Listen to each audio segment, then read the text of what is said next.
will be streaming, just so everybody knows. Okay, I will call to order the Southbury Board of Selectmen regular meeting Thursday, March 5th, 2020, to order at 7 o'clock. We have the Pledge of Allegiance. I pledge allegiance to the flag of the United States of America and to the republic for which it stands, one nation, under God, indivisible, with liberty and justice for all. Okay, next up is public comment, limited to 3 minutes. If there's any public comment, if you could come forward, state your name, and limit to 3 minutes. Any public comment? Any public comment? Oh, come on. Any public comment? Hearing none, we'll move on. Announcements and correspondence. And we'll go on to the next is the consent agenda. Do I have a motion?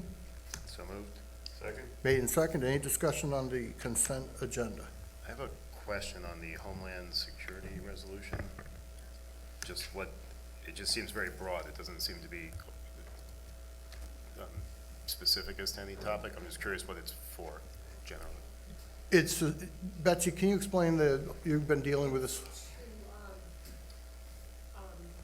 any surplus, it allows us to participate in those programs where there's surplus stuff. Okay. Is it pretty standard every, I think we've done this like every year. yeah. Yeah. I remember doing one before. Yeah, no, I remember doing it before, and I think I had a similar question, and Yeah, it's, okay. 'Cause there was no document or anything. I get it. anybody, any other discussion? Hearing none, all in favor? Aye. Opposed, and it carries. Minutes of February 13th, February 20th, February 24th, February 25th, February 26th, and February 27th Budget Workshop. Do I have a motion for approval? So moved. Second? Second? Made and second, any discussion? Hearing none, all in favor? Aye. Aye. Opposed? And that carries. Unfinished business, we're looking for the Council of Governments. I'm sorry? Perfect timing. Perfect, you were right on time, right on, yes. Okay, I just wanted to. Okay. And this was, I think, yeah. It is on. The speakers are on. I believe that speaker's on. Just tap Hello? it. Yes. Okay. Okay, I'm Glenda Prentice. I'm the GIS coordinator at the Nocatee Council of Governments. Welcome, Glenda. Thank you. And I've just coming before you to, there's a resolution we were asking the town to sign for a grant that we are applying for, that it's a regional performance incentive program grant. It's money that the state brings in from car rental and hotel taxes that they allocate for projects that of regional significance, you know, that it's done, you know, multiple towns, regions, or even the state, the one that we're applying for. This pool of money is going to go to one cog. Everybody applies for these grants, and it's going to somebody. So it's not money that is going to go back into the state budget or balance the deficit or anything. It's allocated for regional projects. So we're competing along with the other cogs for projects for our region. And actually, one of the projects is a statewide one where the cogs have all gone together to try and get some money. So the first one, I have given you a copy of the town's open space map. So we were applying for some money for an open space inventory, and the logic for that is for regional planning as far as you know, our plans for open space, greenways, open space that's adjacent to other towns. Southbury is in a good shape as far as their inventory relative to other towns in our region.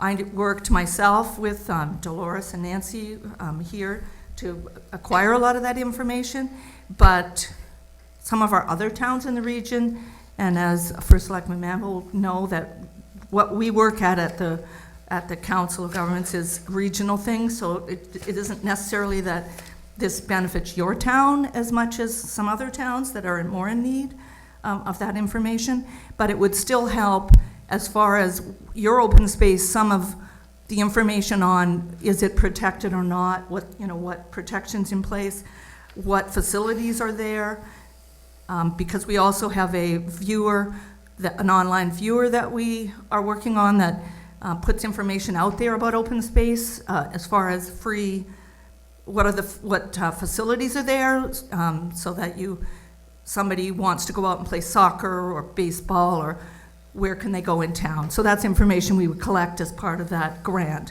that we're $150,000, I think we were hoping to get better information about the open space in the region. So let's start with the open space. Do you have any questions from the board about the open space? Why does the state want to know this information? It's not that the state wants it, we want it. I think you're thinking the state wants to know it because one of the things in the applications I did say is that it would assist also with that little piece, the state green plan, which they have, where they want towns to have 11% open space, and some towns don't know what they have, so it's, in order for them to meet the guidelines, they kind of need to get that information, and not all towns have it. So that's the only part where the state comes into it. We want the information so we can plan regionally, but it also give that information back to the town. They don't always have the resources to dig into the property deeds to see, what's in place. Like, there's things they think are open space, but there really is no protection, especially in the town-owned land. Like, what is your plan for the parcels that you own? So this will also list, I know for Southbury there's open space, Right. dedicated town, there's Right. conservation easements. Is that, Right. I assume that's also going to be listed? We've already It's all in inventoried here? Yeah. pretty much everything in Southbury. Like, you're probably you and Woodbury maybe are two towns that have done a very good job of tracking your open space and, who owns it, and that's what that map's about there. But a little bit more about, is there really protection, especially the town-owned? They list it as open space, but is there anything? There's town-owned property that's not listed as dedicated open space or Right. restricted. It was used to be used for municipal purposes. Right. Which has not been, including, we do have substantial acreage that is not land trust or conservation easement of No. farmland that is up on up where I live. There's Right. a lot of land that it's still You for mean town 490 use. or- It's not 490, it's being used as agricultural right now, but it technically is not listed as open space because Right. it was purchased by the town as town-owned property without any Right. government assistance or. Right, and that farm or goes land into grant. your open space plan, and that's fine, but we just want to have it more documented, what's the status of it? Is it really in a protected state? So that you have when you're doing an open space plan, what can you really anticipate is going to, for the long term, remain in open space, and what is vulnerable, like the golf course is often put in there as open space, and that's privately owned, is my Right, understanding. and we actually have the golf course is up for sale right now and could be up for development. Right, yet it's been on our open space, and it's listed in the, usually in the inventories, and that's what I'm talking about, is, to have more of a handle on what is, like with water company, you don't have that issue, but some of the other towns, they've got a lot of water company land. If it's class 1 or 2, it's pretty much protected, but if it's class 3, they could sell it off tomorrow. But yet people are including that in their open space. So we just want to get it all documented so that plans can be logically moved forward. And also for greenways and that, to know that this land is potentially could be used in a greenway because it's already open space. We can join it together, to do that kind of stuff. So that's what that proposal's about. Okay. Any other question on that? So as I understand it, different than the next one we're going to talk about, when the COG met, they approved this one, right? Yes, they actually did approve both of them, the COG itself, Okay. but We'll get you I have, guess we'll get to the next one. the state likes you to get resolutions from each of the towns just to show more support for each of the projects, but. Okay, so you're just talking about this one then? I That's have just some the open questions on space is other the one. first one we Okay. applied for. So this one, when the COG met, they approved and, Yes. okay. So the statewide municipal boundary survey? Okay, so that one, we're sort of building on something we did a couple of years ago. We took, the COGs all got together because we wanted to get aerials for the state, and the state wasn't coming up with the money for it. We decided we'd apply for these regional grants, we'd join together and we'd get a flight for the whole state. And we did that, and it was successful, and pretty much all the towns are using that in their base maps for their GIS. So the next step, as far as geographic information system information, which is very important as the groundwork for information about property in the state. And you're building, when you have the property all mapped for the state, you build information and you can use it in applications like for public safety, economic development, but you need a state parcel layer. So towns have individually parcel layers, but when they get to the edge of the town, they don't, all through town, they're the parcel. You get to the edge of town, and now the parcels in this town are sitting on top of the parcels here. They don't have them aligned so that you have a statewide parcel layer, property layer. So the first step to make that is to do the municipal, where is the actual town boundary? So that you have something to work on containing the parcels correctly. So to do this statewide municipal boundary survey, it's sort of the first step. So when it's done as a regional planning agency and the state, we'll be able to use those town boundaries we'll move the parcels to fit seamlessly. It's not a legal change, it's more for our planning purposes and representation. But the hope is the second step would be the towns, if and when they want, have the funds or the desire, they already have that framework to fix their parcel, make their parcels fit in the town as they're supposed to, because they don't right now. And you'll see that when even if you look, Southbury, I have to say, is pretty good. There's just a few areas that they're out. It's not as, I think I show example there in Prospect. That's like 500, 800 feet that they're sitting on top of each. Who owns it? Or there's a gap, actually. Nobody owns it, but obviously somebody does. So. Could you explain for the board that's called a Class D survey?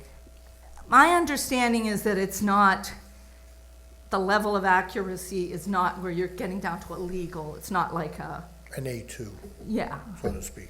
But let's just say it's a first pass, and it's what's affordable.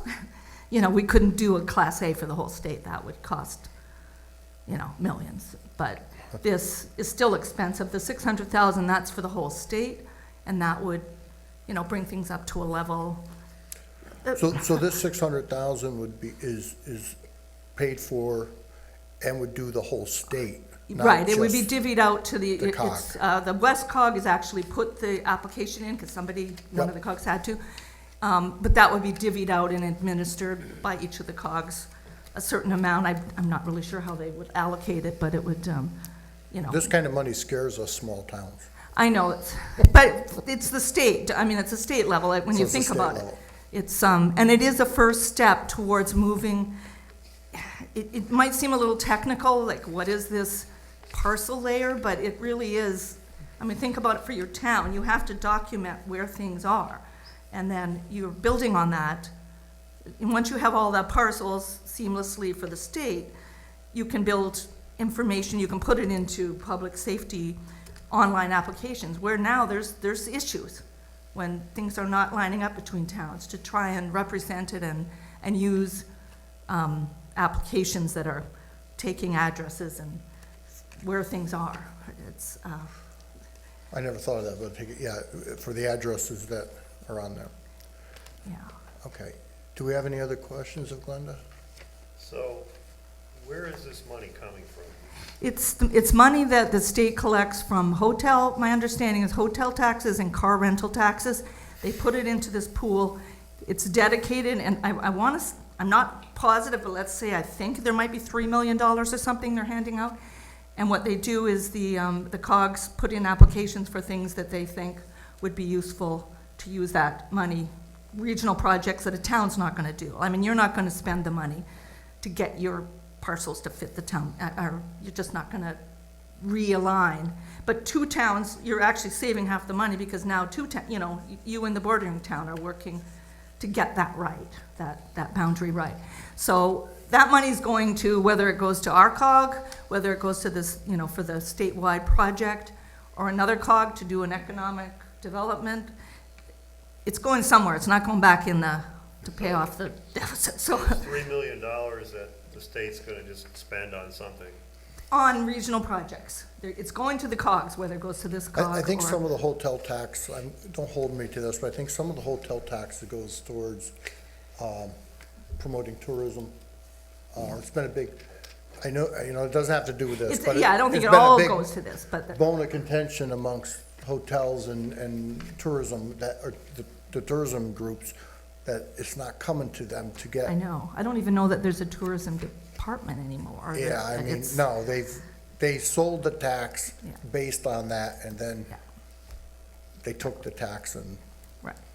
I know it's an issue, but I know, I mean, and I don't, want to sound like I'm looking to spend money because it's going to be spent anywhere, but the point is, it's going to be spent in a region somewhere doing a regional project, so, you know, So the state is, I don't know, last I heard, the budget projection, the deficit is like $2.2 billion. maybe. And so this 3 million, it's like a drop in the bucket, so we'll just spend that somewhere. It'll get spent. I know, I appreciate what you're saying. Don't cotton to any of that, frankly, it just makes me sick. But I personally feel, especially the statewide municipal boundary survey, I think is a good use of money, Oh, because I have other no doubt states these are all useful have it. projects. It's just that sometimes you have nice things that, you'd like to do, but I Right. just can't afford to do them right now. Right. You'll do them later, and this just seems like nice things that we don't really need to be doing right now. I don't think that's anything against what you're saying or presenting on today. It's just a more No, general sentiment. Right, no, and I certainly, I just I wanted to make agree, sure I we agree. said I'm- that. And, maybe I'm wrong to bring up the point, it's going to it's some been, region. it's been collected and it has been there for a purpose. Yes, it's been allocated for that, and that's what it's going for, and, if you say, I don't want to spend it on this, I'm okay, with then they'll you, give yeah. it to Justin, Capital Region to do something else.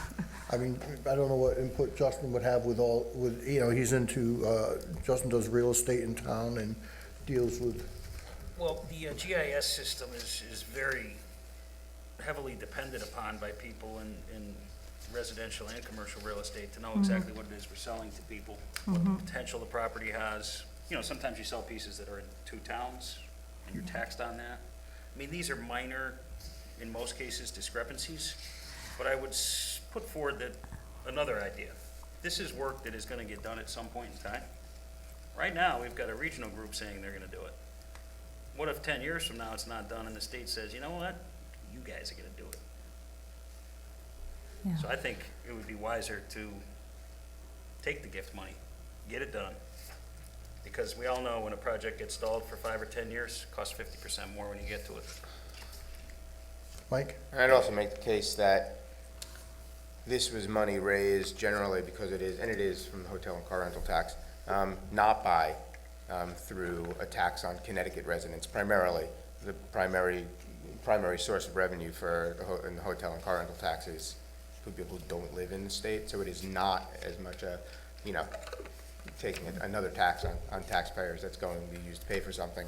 This is something that outsiders are using that we have an opportunity to defray a potential cost on us in the future that could potentially have some other budget upside down the road as well. And if it's gonna be spent, we should take advantage of it. So, I think, what raised some questions at our last meeting, aside from the general state budgetary, issues, is, we were given a memo, about a COG meeting that happened in January, where it was said that the members raised various concerns about the proposal, and it Right. was tabled. Right.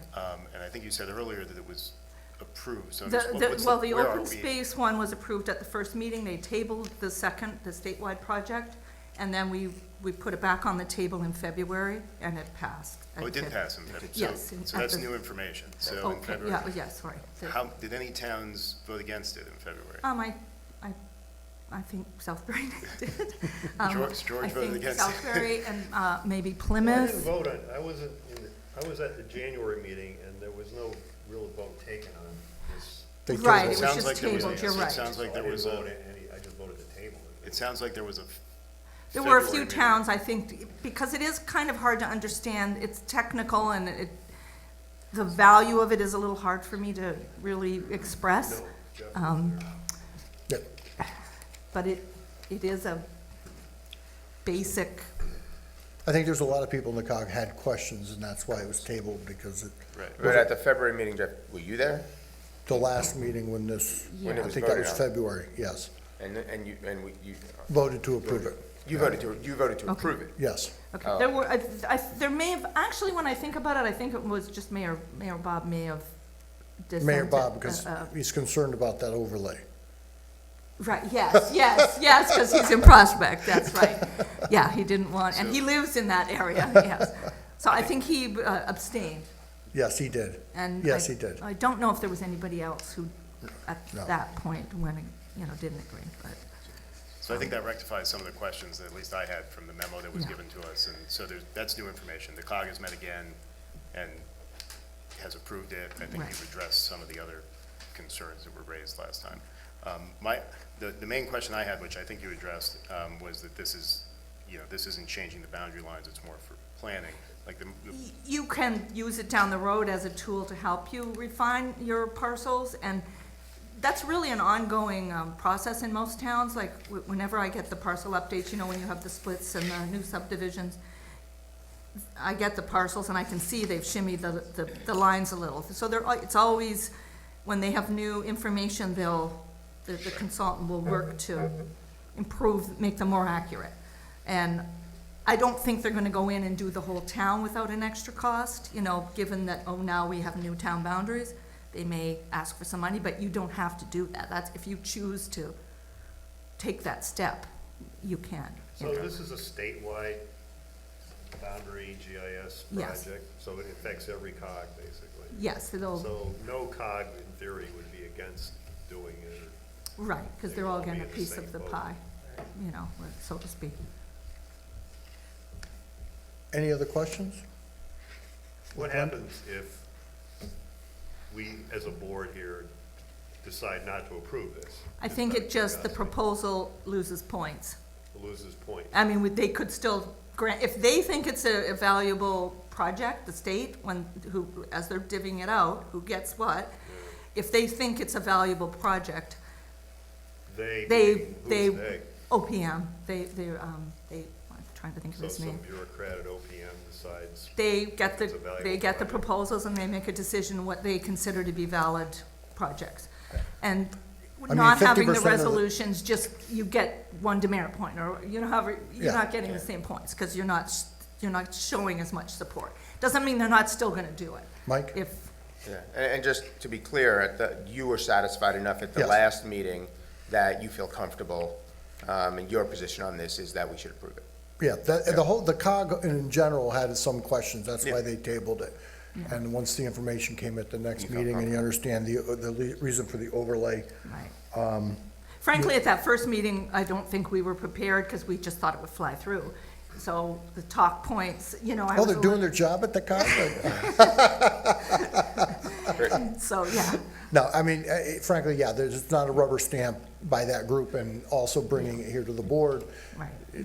the number jumps out at us, and we're just as concerned about our finances here as we are with the state also. Absolutely. So I think that was kind of, they needed some answers and some clarification. Yeah. And who better to explain? Anybody else, any questions? Thank you, Glenda. The resolution is before us. Thank you very much. Do I have a motion? So moved. I'll second. Seconded. Any discussion? All in favor? Aye. Aye. Opposed? Nay. Abstentions? It carries. Okay. We are on to the budget side of our meeting for any changes that the board feels they vote to make. Does anybody want to?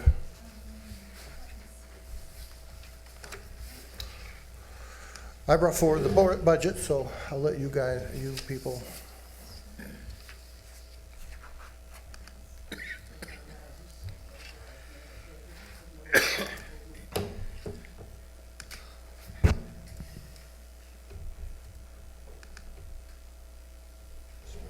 We hogging that?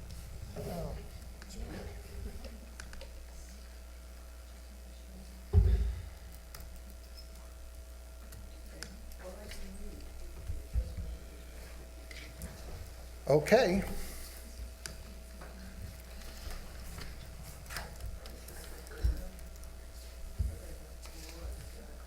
Don't all talk at once. We have a motion. You gonna approve this thing? I'll entertain a motion or So something. I before would we, say. Maybe some discussion. Before we get into that, so, we did have, extensive meetings last week, which I thought were fruitful, and, this budget's pretty lean. The initial proposal was 1.4%, we're down to 0.52%. And when you look at, the budget compared to the proposed Board of Ed budget and shifting and whatnot, the document Dan put together, we're still at like a little over 1%. So from a fiscal strength and responsibility perspective, I think it's a good budget. But there is one area that I do have a continuing concern on, and that is the police department. So my concern here, as we went through last week in some detail with our sergeant and all of our corporals who are here, and we went through it last year in even greater detail, is that last year we engaged in a thorough analysis of the police budget. We had a thorough proposal from the police department in which they wanted to hire 2 more officers. And we put them through the ringer and vetted it, and we met with them for a long time last year. And then we came to the Board of Selectmen, and we had an extensive debate, which I listened again to last week, our debate from last year on the police budget. When we came to a determination that it was time for this public safety enhancement to add a police officer to the budget. And at that time, what we did a year ago was we found cuts in that budget last year that more than paid for the police officer that we added. And based on the recommendation of our public safety professionals, as I heard a lot last week in discussion with the Board of Finance and everyone around this table, that we should listen to our professionals, we should listen to our Public Works Director, our Emergency Management Director, and other professionals.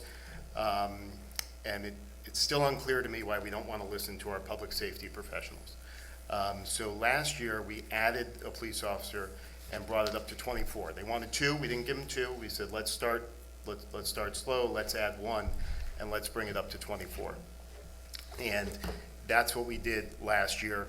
A majority of the Board of Selectmen supported that. A unanimous Board of Finance supported that, and the town of Southbury supported it in the budget. And we are now at 22 officers. There's 2 openings, and I would really, I wish we would know these positions and hire 2 more officers to get up to 24. I'm disappointed that the proposal in this budget is to cut that 24th officer that we spent so much time on last year. And nothing new has transpired. I think if anything, the arguments are even stronger to maintain the position. And after the discussions last week about hiring practices and the amount of time to hire and how many people we wait for and what's going on in the police department, I feel just as strongly now as I did a year ago that we should add this officer. And it's not adding to the budget because it's something that was already in our budget. And we cut last week a few $100,000 from this budget. It was a 1.5% increase. Now it's a 0.5% increase. If we add this police officer back in, we're still under 1%. It's still like a 0.7% increase. So it's my strong opinion that it's time that we add this officer, that we keep the commitment we made to the people of the town and the police department last year, that we not only put the 24th officer back in, but we proceed to actually hiring and getting the police department up to full capacity. Mike? And I would concur. I listened, thank you, Betsy, for sharing me the audio. I listened to the debate that was had here for police, because that was the one meeting I wasn't able to attend in person. And then I reflected on the conversations we had a year ago when we were going through the same process. And I would, from personal experience, our police work hard, but they are stretched. They are stretched, and from a personal experience I've had in the past few months, through a traffic accident, they're working hard, and they're stretched. And if they are saying this is something they need, it's not additive to the budget because we had already approved this. We had made a commitment to the people. I'd echo Selectman Bucksbaum's sentiments that we should put this back in the budget and fulfill the request that they made to us. Anybody else have any comments on this? I do. You want to go, Emily? Oh, go ahead. I listened very carefully to the arguments made by Chris Grillo, our corporal, and Jeff, weighing the merits of each. And I think what strikes me is the cost factor. It's $120,000 for an extra police officer, and really what you're balancing off is overtime. We got 2 very strong people. We got Chris, who does a great job, and Jeff, who does a great job, and they're arguing opposite sides of that issue. I don't feel that I heard enough to compel me to change my view. I think a year ago I voted against the 24th officer. Maybe I was the only one, I don't recall. Didn't think we really needed it. And I haven't heard enough to change my opinion, so I'm going to stick with my vote on that for now. Justin, do you have?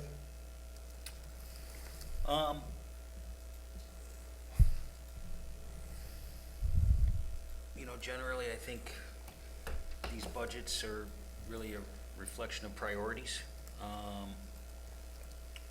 And of course, there's tons of tough choices here. In my mind, if we're, again, what's more important, making sure that there's enough police presence at all times, to me, is more important than having an emergency management person and creating that new position. That's where I am with that. Anybody else? Emily?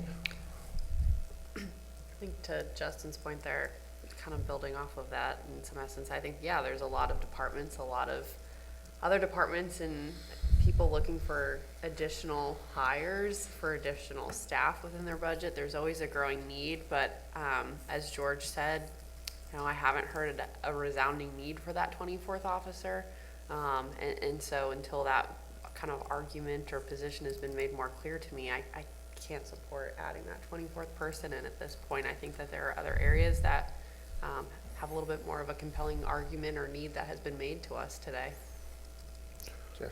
So, Go Mike? ahead, sorry, you didn't go ahead. Well, from my perspective in doing this, having run the police department with the 10 new officers that are on, and the understanding is of getting them up to speed, letting them get Yeah. more fluent in their job, getting off of FTO, and understanding the job, which, as everybody knows, once you are in a job, over time, you are better adapted at moving your job forward and doing it quicker. That's why, a lot of people are not hired at the top tier because of what they're doing.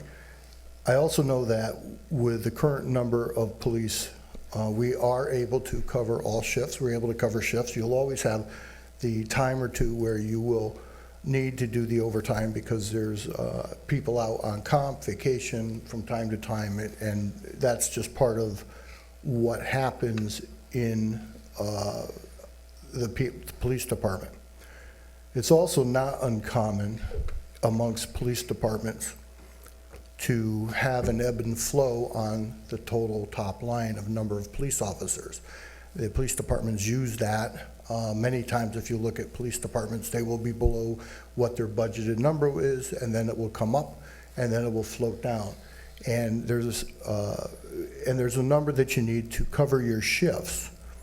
And we have been covering our shifts. We have no change. I also had asked for, if you remember, last year, there was some data given to us that was based on 18 officers. I think we asked for the data to come back with the number of officers that were, I forget the number that was on, and we never received that data back from the police department.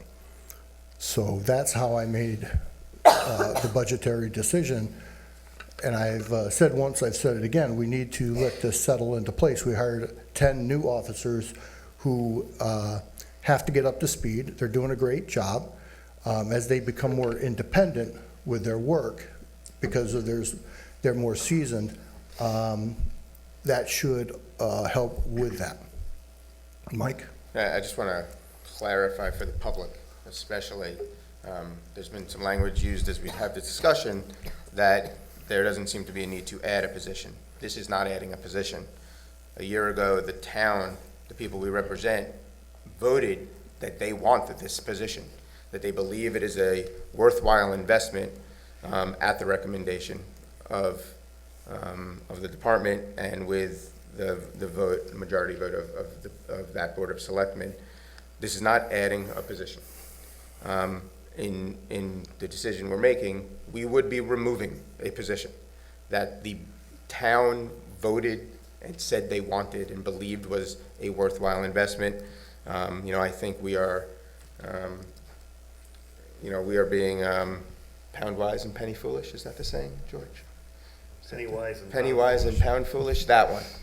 That saying. Well, if you call pennies $120,000, I guess. But we put this to the people, and the people said, yes, we think this is a worthwhile investment, and I think this is as Jason said, this is a very responsible budget, and it would remain a very responsible budget.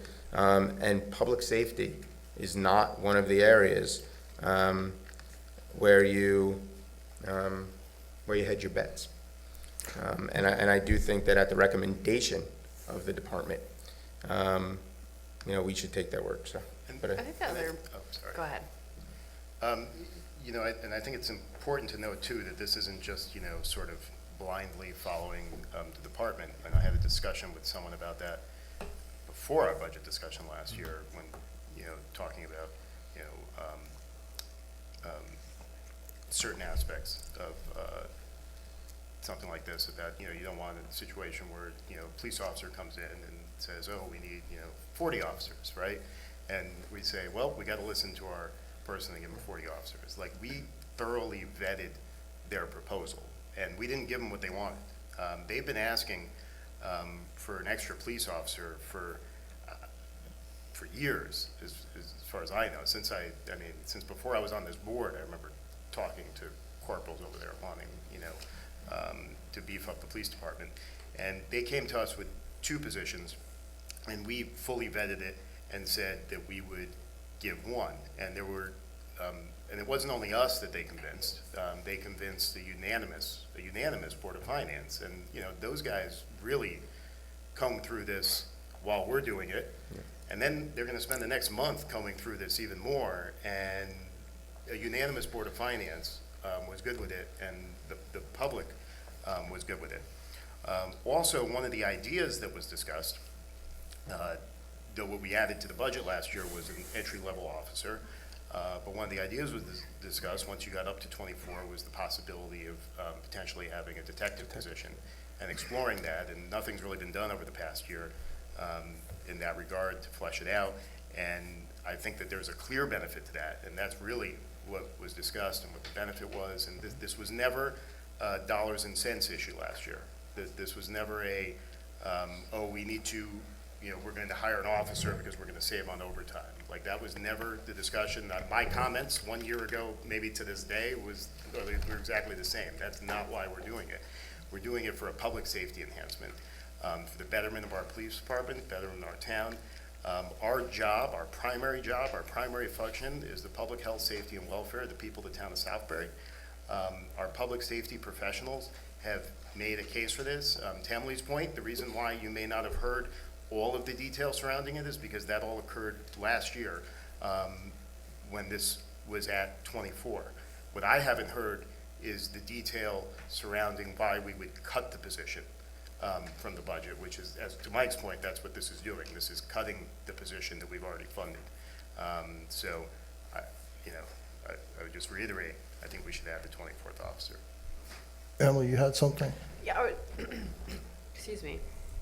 What I was going to say before is I think as we look at this, certainly if there is any need within the department to have additional officers coming on, there's plenty of room within the overtime budget for them to do that. I think, Jason, to your point about the detective, unless I'm confused on something here, they just went through the police contract negotiation and didn't bring up the detective position at all. So they're hearing and saying that this is something that's important to them and then not acting on that. And I'm very confused by that, personally.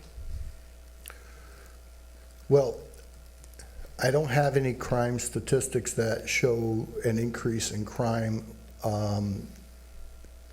The current number of people that we have, it's allowed us to, even with this number, is to have another corporal put in for midnight shift, which was something we were working towards. And we got there, and we're covering all the shifts and patrols, including our CROs, our SROs, at the schools, our roving police officer. And of course, when school's not in session, we have additional manpower out there. So that's how I made my decision. But So just, is there, Yeah, just on that point, and I want to just bring this up just as an example. I know of 2 cases. One is my own, different one than the traffic accident, of fraud. I had my identity stolen, and police department was as helpful as they could be. But the specific response I got from the department was, we do not have the resources to investigate this the way we should be able to really help you see fruition. I filed a report, and they pretty much said, this is all we can do. This is all that, we don't have the resources to investigate this. I, on my own, was able to find out the mobile company, the mobile carrier store in which the fraud took place, where the purchase was made. Found it out on myself when working with the mobile carrier. I took that information to the department. They said, Mike, and they know me, right? They said, Mike, I wish we had the time and resources to do this, but I can't send somebody up to Massachusetts to do this. I don't even have the time to make a phone call to do this. I know of another case of another crime, it was stuff was stolen, it wasn't fraud, where they were pretty much given the same answer, that we don't have the time and resources to investigate this in a way that we'd like to. So again, this is removing a position that the people of Southbury approved. And I think we just need to be honest about that. This is not, this is not an addition. If we choose to not accept the recommendation, if we choose to accept your budget, Jeff, we are making a decision to remove a position from the force. And I think it's important that the people know that. We're starting to get a little off topic here, and I'm acknowledging that, but as someone who just had their identity stolen as well. Awful.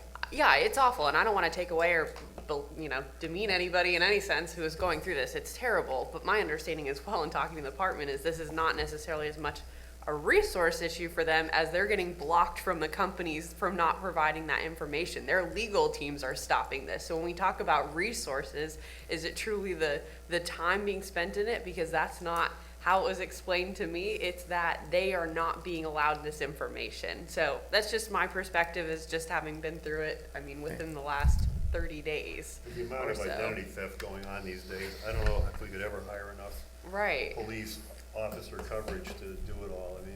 It's rampant. So we might as well cut one. We're not cutting, we've never had We a are position removing, there. but we are removing, let's be clear, we're cutting an officer. Police now than we had 5-6 years ago, and we only had like 17, Yeah. and now we have 22, is it 23? 22 22. currently.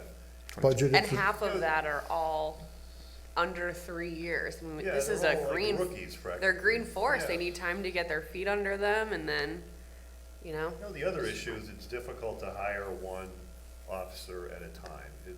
It's been demonstrated that it's a 3 per cycle that makes economic sense. And when you try to just do one, it doesn't make sense economically, We from have- what I understand. We have 2 openings right now, so it wouldn't be doing one. And what concerns me about this 3 at a time thing that we talked about last week, and I've raised concerns about it a number of times over the years at these meetings, is I'm not understanding the rationale for it, because if you look at the proposed budget, and we're down to 23 in the budget, and we only have 22 officers right now. So that means we're never gonna hire that one, and we gotta lose 2 more before we even start hiring under this rationale. So then we get down to 20 officers before we're gonna go hire the next 3. And that happened to us a couple years ago, where we waited to hire 3, but then we lost 2 more. We ended up at like 19. And I just don't understand it. Like, we have 2 openings, we've had 2 openings for a while. It doesn't make sense to me in any regard, and we had a long discussion about it last week, and it didn't seem to make sense to many of the members of the Board of Finance, why we wouldn't go and fill the positions now and hire 2. To the extent hiring 1 may be problematic, well, there's 2.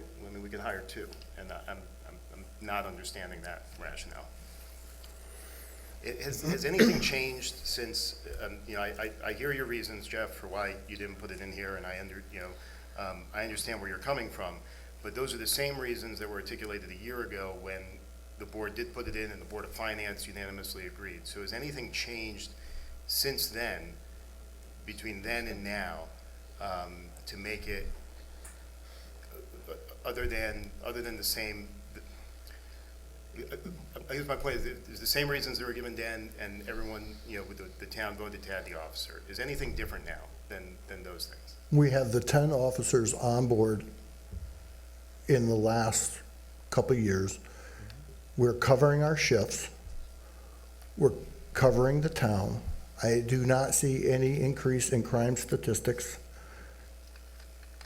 And we're covering the town.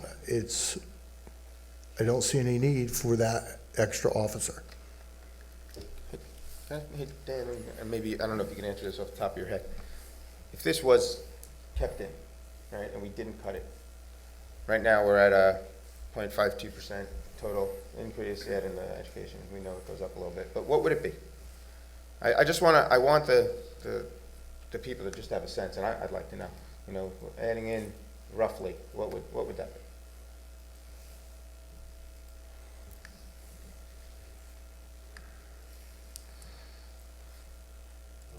Sorry to put you on the spot there.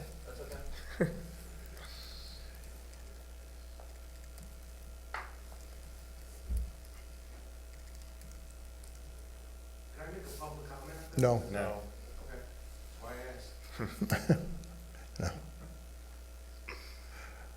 That was at the beginning of the meeting. Sorry.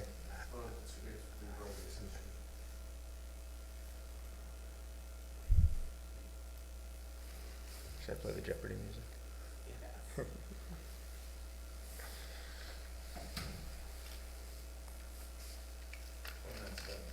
0.97, so it'd still be below 1%. It'd still be below 1% increase. It would Dan, is still that be below accounting the- for the hiring process Yep. as well, the costs associated with that? Yeah. Is Is there that a way just- that we can account for that? I think that'd be pretty difficult rate. You're hiring one, you're hiring two. I think those costs are already embedded in the budget. Right.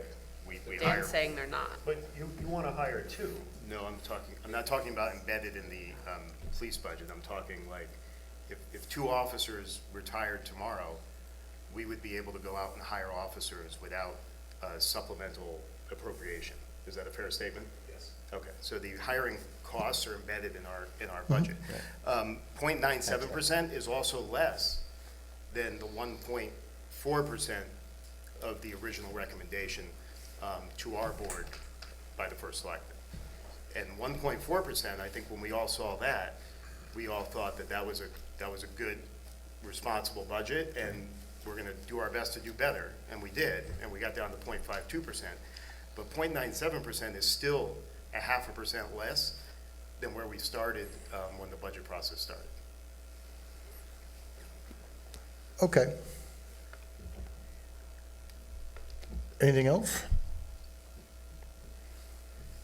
I'd like to make a motion to add a 24th officer to the police department and changing the numbers in order to do that. I'll second.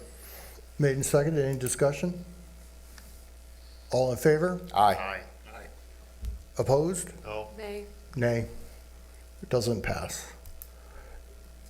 Next, anything else on the budget?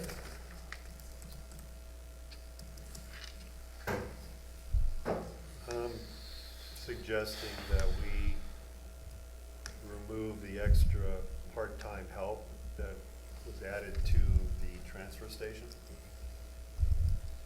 It's not a big number, but I think it's truly an area where we just don't need to be adding more people at this point, from what I've seen there.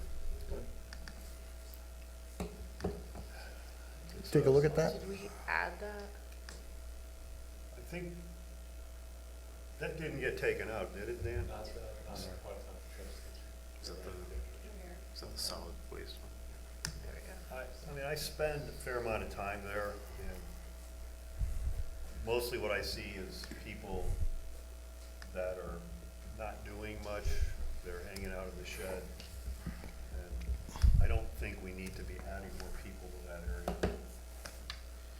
I'm not sure why, and why anyone feels there's a need for that. I don't think the workload at the transfer station has increased. Doesn't seem to me that there's more trash, and we certainly don't have more population. So I don't see that as a justifiable. How much money was it, Dan, we were adding? We're adding a third employee on Saturday. And that was just one, Well, and then there's the Tuesday through Friday. So the total amount is just shy of 75,000. that's a lot of Yeah. money, and I frankly do not see any justification whatsoever for that. So this is the line 11, 10 and You're 11. saying 10 and 11. 10 and 11? Yeah. Jeff? If I- Mike? Sorry. So I too spend some time at the transfer station. And I have a completely different experience there. There are long lines. You know, especially if you go on Saturday, by the way, where I spend most of my time, because I'm usually out before it opens and home after it opens during the week, particularly on Saturday. There are long lines, and I rarely see our transfer station, public work, employees sitting around. They are engaging, they're helping people empty their cars. They are, moving the things that need to be moved around. you know, so I'd be curious about other people's perceptions. My own, again, is that, at least in the Saturday position, there is a need, because those are, I think those are days, without question, that a lot of people end up going because they have the time, or they, have their week's worth of garbage that they've collected, and then on Saturday, they go, especially if you're going around, between 1 and 3. I agree with you, Mike. I think that there is a lot, there are long lines on Saturday. There's definitely a lot of activities since people aren't at work, but the comments that I've heard from the public is that they are not experiencing the same thing, that people are, every time that they go, people are in the office there, they're not out helping people. I mean, to an incident that somebody asked for help and was told no, that they wouldn't. And so with that impression, I'm with George on this. The help was there, and doing what they could be doing now, could that resolve on its own without more employees? In fact, I wonder if we need as many people as we have in the budget now. I was there today, and there were 3 guys hanging out at the shed. I mean, they were just doing nothing, really. I'm not in favor of paying people a salary to do nothing, to hang out at the shed. So I think that's an area where we really need to look at. This raises a much bigger question then about the management overall. That said, like I said, people can have different experiences there. I've always had very good, very cordial, and very helpful experiences with folks at the transfer station in my 10 years here. I think they have a tough job, and they generally do it really well, rain or shine, snow. But if there is I have not heard that from any resident at all. Not a single person I've heard a complaint from, nor have I seen letters that have come to us or any correspondence. I haven't heard a public comment in any of my time on the Board of Selectmen, a single complaint about our, I don't know if Justin and Jason have sat with us But at why the do we same need to time. add more people if we're not getting complaints? I mean complaints, George, and you knew I meant this. Complaints about the quality of the folks we have there, because that's what I'm hearing. You're hearing that they're just sitting around doing nothing, that Well, they're saying no to when helping people. I've never. I think to heard- George's I think point, they've though, we're been not hearing exceptional. complaints that people, on the same token, right? I mean, you could No, play I that both did- ways and say, no one's saying that it's I hear broken, complaints why are about we Saturday. saying fix it? I hear complaints about Saturday all the time. I haven't heard any complaints about Saturday. On have I? Saturday, when I'm Yeah, there. but I think no one's come Saturday- here and said Let's that keep either. Saturday is just everybody wants to be Everyone wants to there. go. Right, well, It's the We day off couldn't work. Put enough people on there on Saturday to really So- change that situation. Would you consider, George, I don't keeping the think- Saturday recommendation that Jeff No, agreed, I'm not gonna approved, support and not the any of Tuesday? that. I don't think they do it, frankly, at all. I'm just not Anybody else copacetic. have a comment on those 2 line items? To be a collector, and you kept these in your budget, right? What's You that? kept- You kept these in your Yes. budget, right? Yes, John and I think we should do this. One of the things that happens is there are times when people go up above and do not stop, because they're tied up. The question is, are we losing $20,000 by people talked about going up there? That's a lot of uncollected cost. I mean, if, are we spending this money in order to collect, are we spending $500 is exaggeration. Are we spending $500 to collect 2? It does get to be pretty busy up there, especially on Saturday. Maybe we should just do a vote on each line item separately. That way, if you want to vote for Saturday, you can. So let's be clear about what the increase, You can make a motion. 10 and 11. 10 and 11. It's 10 and 11 that the ones that, right, George, you were talking about? the 10 and 11 replace, The 10, 11 Right. baseline. you can't just take out, If you really Right. Right, you can't take that out. can't take otherwise that you- out because Right. then you're cutting No. people. If you really wanna know the increase, it's between the 67 And the 81, and which the is 81, Right. so you're talking $13,486. $13,000. Yeah.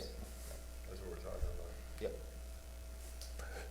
So I think if you were to make the motion, it would have to be for a I'd decrease. be with you if it was 73. Right, that's what, Woo, we'd be in no, it's trouble. not an incremental salary. Still 13, it's Go not to chump 25 change. bucks. Yeah, I mean, yeah, so the number's 13 that the increase was, 13,486, Jeff, 1346, 486. $13,486 is the increase. I'll make a motion to remove that $13,486 from the budget. Second? Okay, any other discussion on it? Is it to go back to, like, I don't think it works, just take out, does it go back to the old It goes back to- criteria? Is that what you're it goes back to talking the about second doing? column, yes. Which is the column, yeah. So which is those Not the days now current are- year, but to the, Sorry, it goes back to column B. yeah. So I would say this, should we withdraw the motion and, are we okay with this?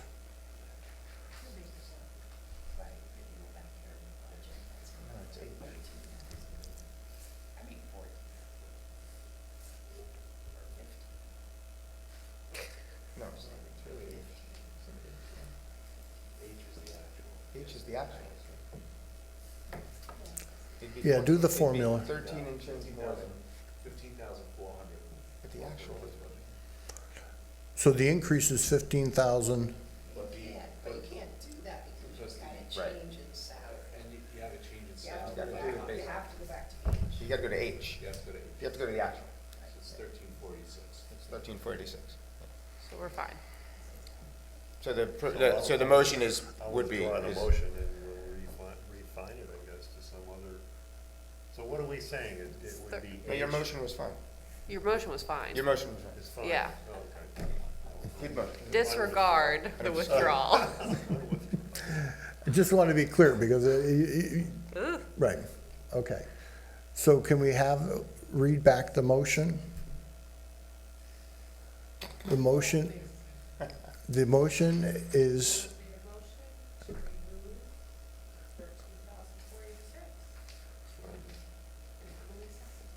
$13,486. 13,486.72, is that correct? From From the part-time salaries. the part-time salary, I wouldn't get in that detail. I would just say to revert to the current year estimate, right then? He's whispering in my ear. Current year actual.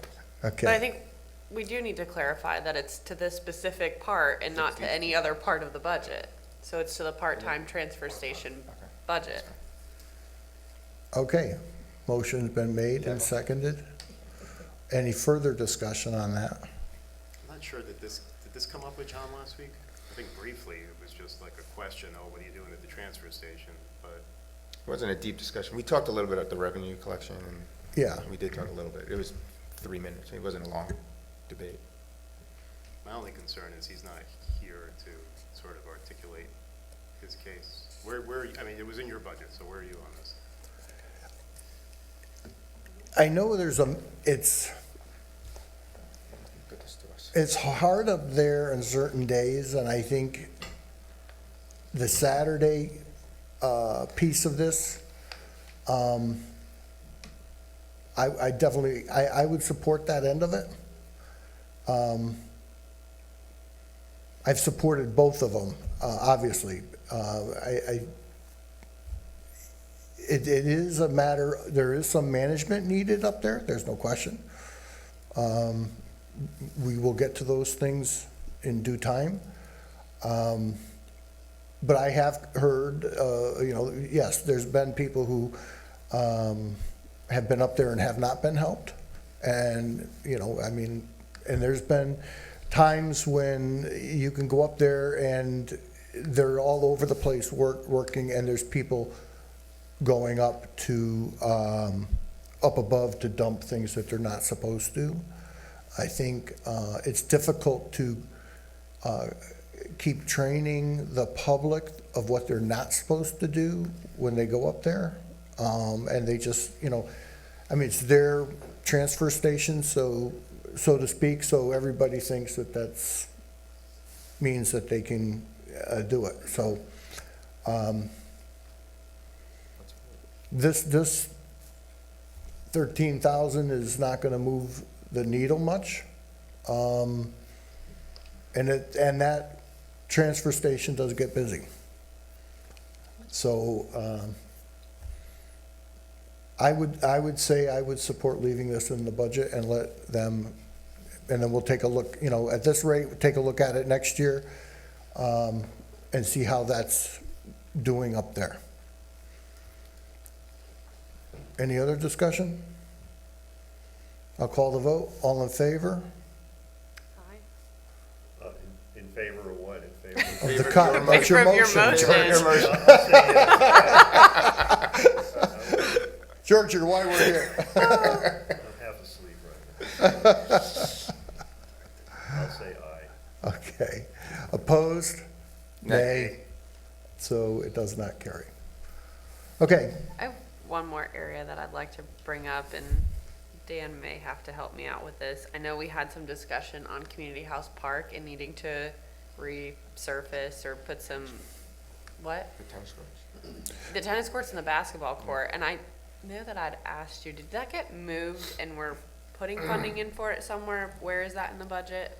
It would be in infrastructure, but we're waiting on exact details on that, and we're meeting with the guy at the surface, who's gonna resurface the fields and chemical fields. But we have funding set aside in infrastructure right now to do that. We put it in there until we know the exact numbers, because it was all over the place. But there is a fairly sizable infrastructure reserve. And so, once you have that details, that'll be taken care of. Okay. Okay. Any other budget items tonight? If I'm hearing none, do we have a motion? Could we circle back to the emergency management position again? Okay. The $70,000 line item here, that's salary only? Correct. Budget's now for Benny's 20, 25? We have money in the benefit line for this position. When we put it in, we put the line in, we added the benefits as well. But that's generally what it falls out at, about 20K? No, it would be a little higher because we would budget as a family, so it'd be closer to 30. Okay. So, I share George's concern with paying people to sit around and not be totally productive. I don't doubt that a guy or a gal could come in here and be very busy at this for a couple years. But the reality is, when you stretch this out over a decade, we're gonna spend $1 million on somebody that may not even face a tornado or a flood or a hurricane. Or coronavirus. Or the coronavirus, and that's a good point. I mean, we have gotten a lot of emails from Scott over the last 2 weeks regarding this, and what has the town done with those? I mean, what are the action items? Well, I think part of the problem is that Scott can't do much else. This isn't his full-time position, and I think that the same thing that I said at the meeting and I'll continue to say is that I think a lot of the times we talk about this, we talk about it in the sense of, natural disasters. There are other issues that will come up under this role that should be taken care of and addressed. And, I'll give credit to Rob LeBon. I think he really said it best, you pay for an insurance policy and maybe it doesn't do anything for you for a while, but when it does, you do need it, it's invaluable. And that's what I see in this position. So, Mike? The question, that when Scott first made this presentation, before Emily had joined us even, when we were first talking about this role, and it was like in August, September maybe. I think there was general consensus that the concept made sense. But there was discussion around a shared role, a shared position. And I'm, I listened again to that because this was part of that same day that I wasn't here. I listened again. I still don't get a sense that there was any meaningful exploration into looking at that option of a, a shared service, that's a little bit more regional, with some of our surrounding towns, which was something that when Scott presented to us, he thought was worth exploring. You know, I have a lot of respect for, Scott, and I think we've all said how fortunate we are to have him, as a resident who volunteers for us. But I was surprised that at least there hasn't been enough information shared with us about that exploration, if it did happen. I disagree. I think in the conversation, and I don't know if this Should I just didn't listen? come through, but I mean, Scott shared with us that they had looked into this, and I think that the problem is that God forbid something was to happen, then your emergency management director is going to be pulled into all sorts of different towns or roles, or everyone's going to want their piece of the pie. And, if we look at this, if God forbid it is another tornado or whatever the case may be, we're going to want our emergency manager director here full-time working for Southbury, not bebopping around every different community that they might be regionally working for. I totally agree with that. The only time you could share is during the planning phase, which is most of the time. I mean, most of the time you're not experiencing a disaster, you're planning for one. And it just so happened that I was at Middlebury's town hall today, and I ran into Ed St. John, and we had a fairly long discussion about a number of items. I was there primarily looking for data on Edgewood. Wasn't there to talk to Ed St. John about anything, but I happened to run into him. And we talked about the possibility of Park and Rec, a combo effort there. We did talk about this a little bit, the EMD, but we didn't get into any specifics. But I think he might be open to a discussion from my sense of it. Yeah, and my point there are plenty of places around the country. When we had these discussions, I love trying to learn and do homework, and there are plenty of places around the country with much larger geographic regions than us that are one region that have one person, doing it. I'm not suggesting we do it like a big giant regional one, but it is, most of the time is in the coordination. And as long as that plan is put in place, they're not necessarily being pulled in different directions on the day of, or God forbid, that moment in time where you need to activate that plan, because they've spent the time coordinating the plan, and everybody knows what they're supposed to do when it happens. There's a central emergency operations center for the geographic region that's been defined. So I go back to the conversation we had on the police, but then come back to this, and I have a hard time aligning those two in terms of just rationale, in terms of when and where we are choosing to, what we are choosing to prioritize, and when, just because I do think whether it be with Middlebury or whether it be with Woodbury, wherever it might be, there's an opportunity for coordination. So when you talk about the cost, Justin, you talked about how much did you figure over 10 years? If it's $100,000 a year, that's $1 million. So we went through the tornado under the guidance of a very good emergency management director. And I remember one of the things that came up was Scott Furr said, I think it was in 5 days or so, I don't exactly remember, I think that was a date or whatever. He addressed the board and said, you're no longer in an emergency, you're in recovery. And he said, you can return to your public works and the call-ins on Saturday, you can return to your regular work. And we did, we cut it off. I think they had people coming Saturday, so we said, okay, we'll work this Saturday, it's already scheduled, overtime, and we stopped. So there was, through his guidance, we had clear delineation of when we were in emergency and when we stopped. Then we started the recovery effort, and quite frankly, it was politically difficult to make that decision to stop the public works from going around the town, and everybody was upset, rightfully so. But we were curb to curb, and that's what we were going to work with. A lot of the recovery of the was it 1.75 million, Betsy?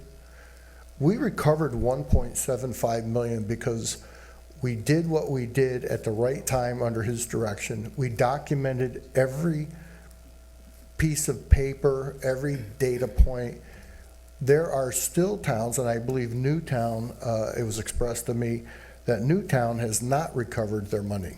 I think their application was $2 million so far. We have gotten the 1.75, 1.1 back, $1.1 million back, because we had an emergency management director who was properly running it.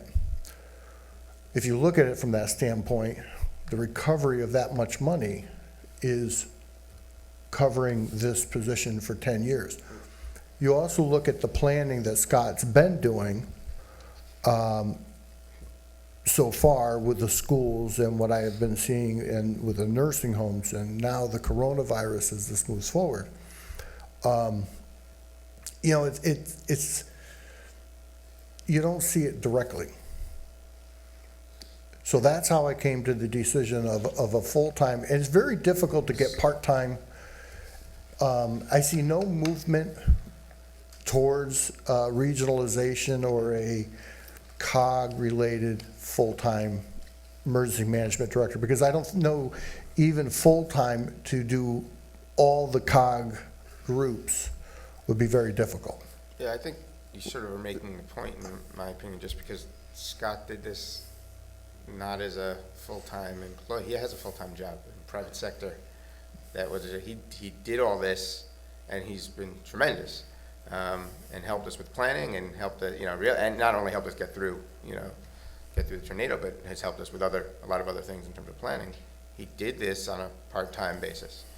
And he probably put in more hours than any of us know, by the way, don't get me wrong. But he did it, he has a full-time private sector gig where he's traveling all over the world, right? We all know that. And to me, the point is we're not suggesting that a position that's shared would be part-time.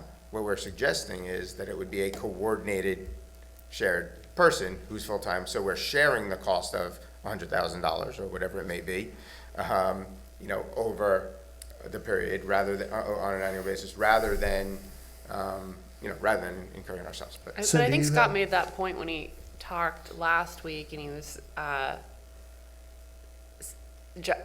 Scott has the flexibility with his job to spend some more time on this, right? But he's saying he's putting in 30 hours a week as it is right now, where he can afford to do that, and there's still more work to be done. I mean, that's a full-time position.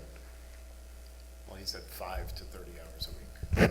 Right, I think some of it is dependent on when he does have to work. travel and work, right? Those are probably those 5-hour weeks from my understanding and conversations with him, and, So putting the money aside, the 75,000, to me, it's very important to have this function.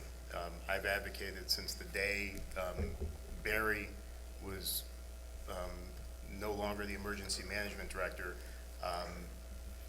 I've spoken to you and advocated for the fact that we need an emergency management director.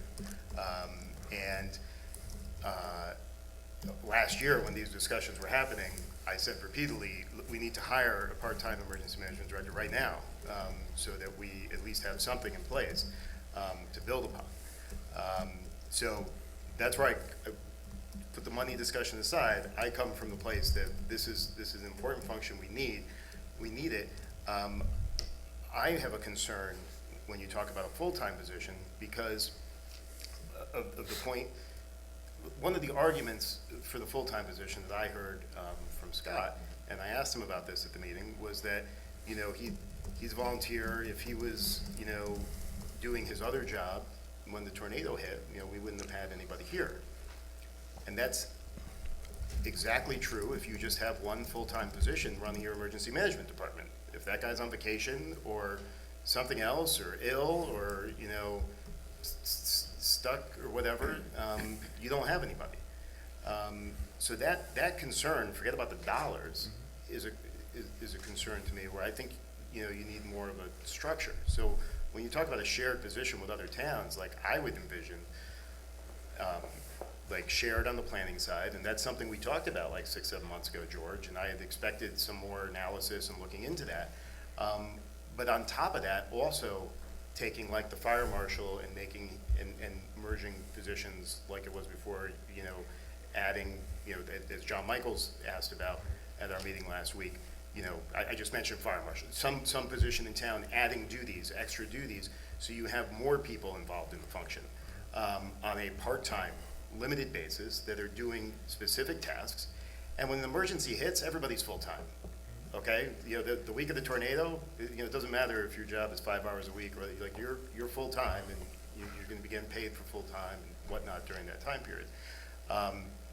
But I don't know that I got a good answer to the question of why it's not better to sort of spread it around a little bit, to have more than one person in charge of the function.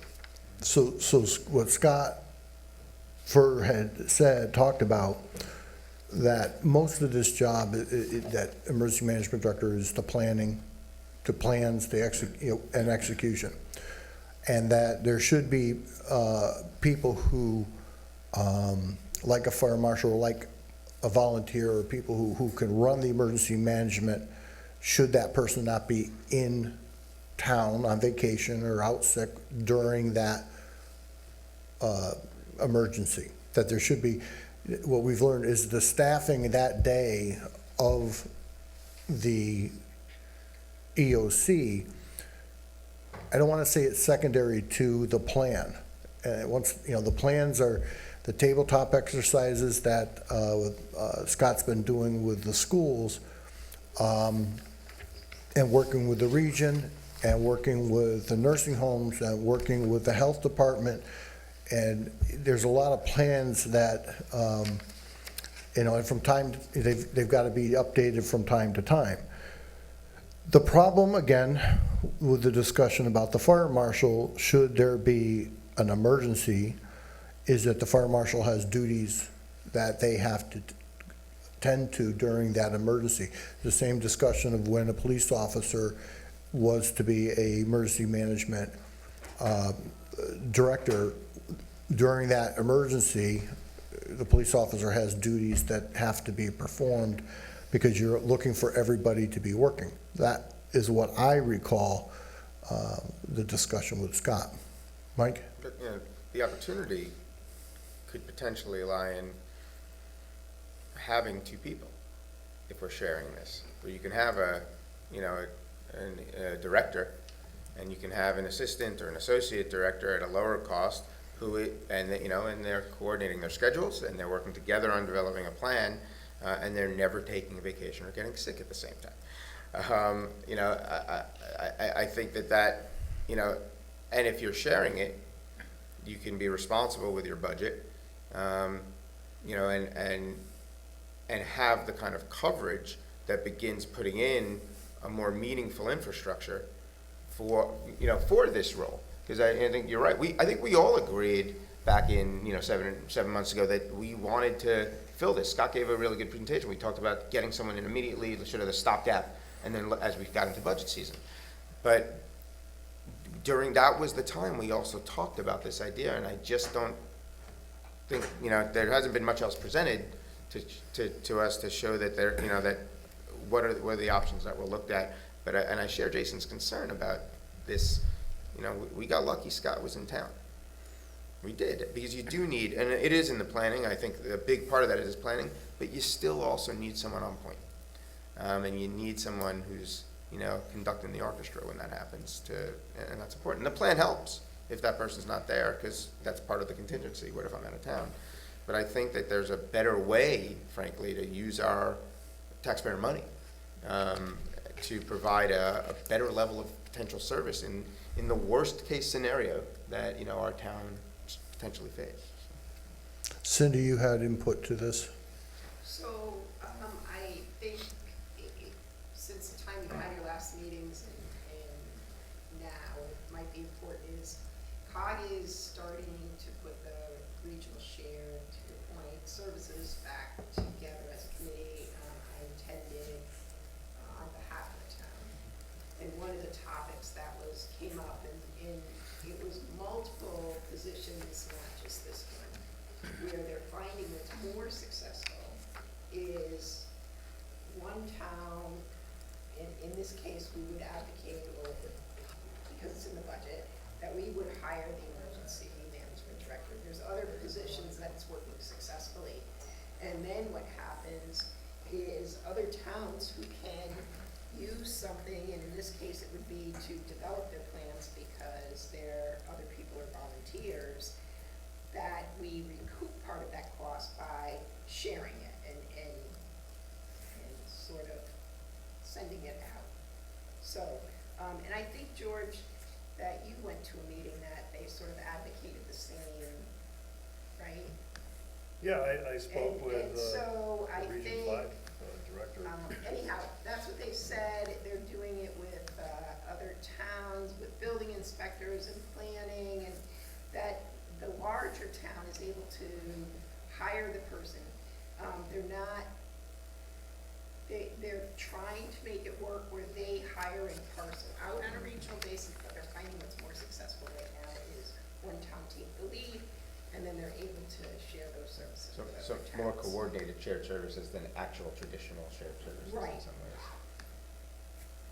I think we could do that here with this position, and maybe Park and Rec could also be something we share with Middlebury. I think we So have it's kind of, Mike, to your point, with a little bit of a different twist. I think we have a unique opportunity in that the two towns to our northwest are Bridgewater and Roxbury. You add those two towns, you add only 5,000 people and 4 commercial buildings. And I think that's something that should be explored. And it's easier to explore that within your I'm not saying go to town. Newtown, under any circumstances. We don't need to, court somebody that's larger than us, or 2 towns away, but I just think that's a unique opportunity. They certainly can't do it for themselves, and they're right The there. discussions that happened, just to your point, the discussions that happened were like Bristol, and, they have a bigger group of people, and yet they have some smaller towns around them, so they're able to help share that out. And we do have Woodbury, and of course Oxford is, Surrounded by smaller towns, except for Newtown, obviously. I don't know if Oxford's smaller. Yeah, it is. It is, yeah. But they have a lot more commercial But the property, they have a lot idea- more The idea being development. that, they would have their own people to staff their own EOC, but then they have someone And I think that we can, help them to do. I think that the tornado that we had, and then look back at the other weather events that we had, then as we have a professional who obviously it'd be hard to get somebody at that level, and you begin to understand more about what emergency management is really about, is the planning, and as was expressed to me, you still have potential of chemical spills and issues in the schools or the high school that are more apt to have happen than other incidents. We have 84 up here, and we also have a number of other things besides weather events. And I think that some of the other municipalities, those who had felt the full impact of that tornado, and frankly, again, what was the largest natural disaster to hit since 1955.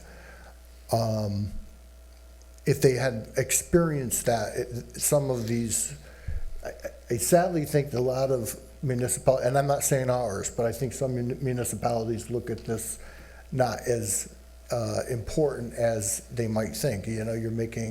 You're designating someone to be the emergency management director. They have a couple meetings, and that's where we were at. And there was, a police officer who was emergency management designated. We met the criteria that you were designating. And I think it's bigger than that. I think that's the experience we've had. I would love to regionalize or share services. And I think we're still in the COG and the shared services area. It's still in the beginning stages of that. So that's why I brought this forward with with this budget. Anybody else? I'd like to make a motion to approve the budget, pending some additional information on Parks and Recs as that dives out to be put into infrastructure. I don't think we can, with the contingency, we either approve it or we don't. Is that a fair statement? Well, we're approving it. No, I think we have to make a motion. Is there a motion to approve the budget? But Dan's saying that there's outstanding information. I don't think the tennis court services are moving the Okay. budget and construction. Okay. Then I'll withdraw and say motion to approve the budget. Second? Made and seconded. Oh. What? Where's the number? 22 Help me out here. million? 20, We didn't make any changes. no, no. It's the two.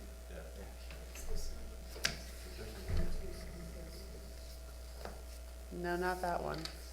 I think you want the 22, It's the first selectman 760. budget. It's the BOS budget. BOS It's the budget. BOS budget, yeah. Okay, can you move that icon out of there? There you go. 22,738. See that? Emma? Motion to approve the budget, $22,738,079. Second? Made and seconded. Any discussion? So I've said my piece about the police department, and I've sort of struggled with this. Tonight, I'm going to reluctantly support the budget as a whole because I think on the whole, it's a decent budget, but I think it is lacking in the area of public safety, and I'm hopeful that the Board of Finance will do the right thing and effectuate the intent of the people of the town of Southbury when they approved the budget last year, and I will certainly advocate that they do so. Thank you. Anybody else? Mike? I'm gonna, actually, for very similar reasons, I'm actually going to be voting no on this budget,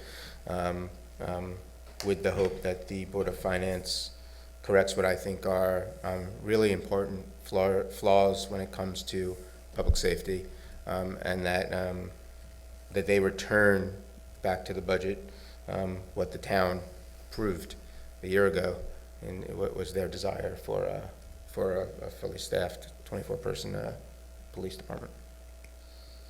Anybody else? All in favor? Aye. Opposed? Nay. Abstentions? And it carries. Okay. Where are we next? New business. Any new business? Hearing none. First selectman's report. I attended a lunch and learn.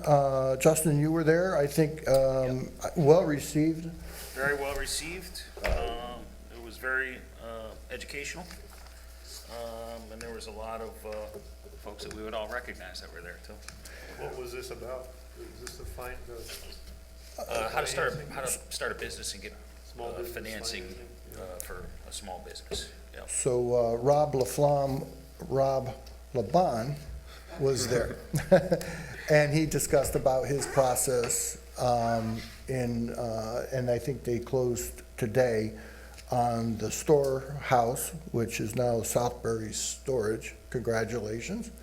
It was interesting to me that, you know, we think of traditional financing and how it happens, and what I learned was that discussions with your bankers and good bankers does not necessarily keep these businesses out of the reach of someone who wants to start a successful small business, and there's a lot of help to do that. So it was very, very enlightening. I wish I was 20 years younger. But it was enlightening, and I think Rob Laban's experience was encouraging to him, and he spoke, and it worked out well. So, yeah, there was a lot of the usual people, and I'd have to say I think that Kevin Bielmeyer is promoting a lot of good things. We're working on, just so you know, I've gone and we're working on new site plans for the fuel tanks. I hope to get them together and bring them before the planning commission. I have not, just so you know, I have not been contacted by the planning commission, and nor has anyone else in town hall to my knowledge. They have not approached to talk or talk about what they need to do. The planning commission, just so you know, voted for to schedule a special meeting to speak with our town attorney, who could have guided them on what needs to be done and how they need to do and what they need to do. And that voted on special meeting was canceled by the chair. And so just so you know, that happened. Then the town has, I'm not sure you're aware, the town is, I've retained Tom Kalin from Woodbury on that. We are close to presenting a candidate. Our next meeting, I had hoped to have it for this meeting, but the interview had to be rescheduled for personal family reasons. So we should, next meeting, have something. Just so you know, the street lights, you may notice the lights out down there. There's a problem with the box. We've also been waiting for the sensors to come in from China. So there's been a little delay from China. My understanding, they'll be here next week, and we'll get that wrapped up. That's in the schedule for that. Pool task force, I think we're moving forward on that. And I'll let George speak to that in his report because he's deep into that. So we'll start with George, if that's okay. Is it okay? Yes, it's okay, George. You're next on the list. You're next. Yeah, a lot's been going on with the Edgewood Pool Task Force. We had a meeting with Jim O'Rourke on Thursday, February 27th. Jim is the Greater Waterbury YMCA Great. CEO, very supportive of this project, by the way. And conversations with Jim are ongoing. I don't want to get into the details of that because it's kind of sensitive. We had a meeting with Bill Drakely. Bill owns the company Drakely Pool that built Edgewood Pool, so he's very knowledgeable about it. And he's also the company that is managing the pool, doing the maintenance, and basically since they built it, they've been doing all the maintenance on the pool. We had a really nice discussion with a number of people. I guess we had about 6 people there from the town, and we talked about the pool, it's how it was made, the maintenance issues, potential costs going forward, and there are some that you have to do, things like the plaster on the side walls of the pool probably will need to be replaced within a few years, and that's like a $40,000 project. We also met with Jay Maher. He's the owner of J&J Pool. We met him at Ballantyne, and we were hoping to get a quote, or at least a close estimate of what it would cost to rebuild Ballantyne in something close to its current condition. We also had a conference call with Weston and Sampson, and we discussed their costs and the discrepancies that we see between their costs and what we're seeing from other people. We haven't really got a great answer yet, but we will keep talking it through with them. Dan was on that call as well as. I think we're expecting those numbers on Monday. Monday, Yeah. their engineers gonna put a formal report together. The Weston guys? Weston and Sampson here. We had a pool task force meeting last night. It was very busy, and we talked about a lot of things. We discussed the timing of key events, and I'll get into that in a minute. This morning, we had a building inspection. We paid $1,350 for a professional building inspector to come in. He has a lot of experience with commercial buildings. Dan, you were there, and I think we got a thumbs up. I mean, there are some issues, minor issues. We got thumbs up on basically the quality of the construction. The guy was very impressed with it. I didn't hear anything negative. Did you hear anything negative, Dan? No, nothing at all, except for minor stuff. Things like window latches that weren't working right. Yeah, nothing. So here's a list of the key dates, kind of going backwards.